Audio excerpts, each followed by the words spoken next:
முக்கியமான தீர்மானங்கள் தான். ஒண்ணு வந்து பருவமழை காலம் பருவமழை தொடங்க போகுது. தொடங்கறதுக்கு முன்னாடி என்ன ஏற்பாடு இருக்கீங்கன்னு பார்த்தா, நேத்து நேரு யாராவது கேட்டாங்களா? வேற ஏதோ கேட்குறாங்க. இவர் சொல்றாரு, அந்த ரிப்போர்ட்டர் மடை கேட்குறான். அவனை செல்லமா கடிச்சிக்கிட்டு கட் பண்ணி விட்டாரு. அதை தாண்டி பெருசா எதுவுமே கிடையாது.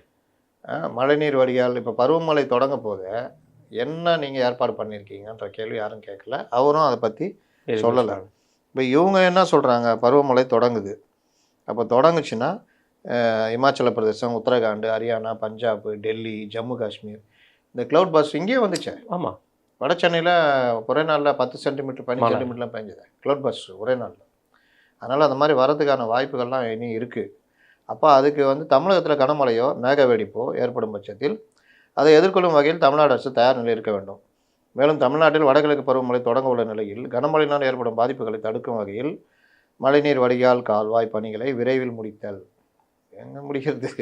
இங்கே லேசான மழைக்கே வாய்ப்பு இல்லாமல் இருக்கும்போது ஏரி குளங்களை தூர்வாறுதல் இதெல்லாம் நீங்கள் இன்றைக்கி நீங்களே இன்றைக்கி தான் சொல்கிறீங்க.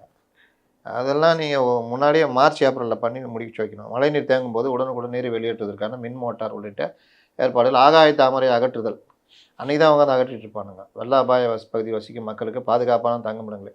இப்போலாம் அதை பற்றி கவலைப்பட தேவையில்லை. எல்லாத்தையும் காலி பண்ணி தூக்கிட்டாங்கலாம். இங்கே நல்லா காசாக ரெண்டாதுன்னு எல்லாமே கொண்டு வந்துட்டாங்க. இதை போட்டு கட்டிட்டு இது பண்ணிட்டாங்க. சைதாப்பேட்டெலாம் நீ பார்த்தீங்கன்னா அலே கிடையாது. பேரிடர் மேலாண்மை மற்றும் மீட்பு பணிகள், படகுகள் உள்ளிட்ட தயார் நிலையில் வைத்தல் முன்னெச்சரிக்கைன்றது பண்ணணும் அப்படின்னு கேட்குறாப்புல.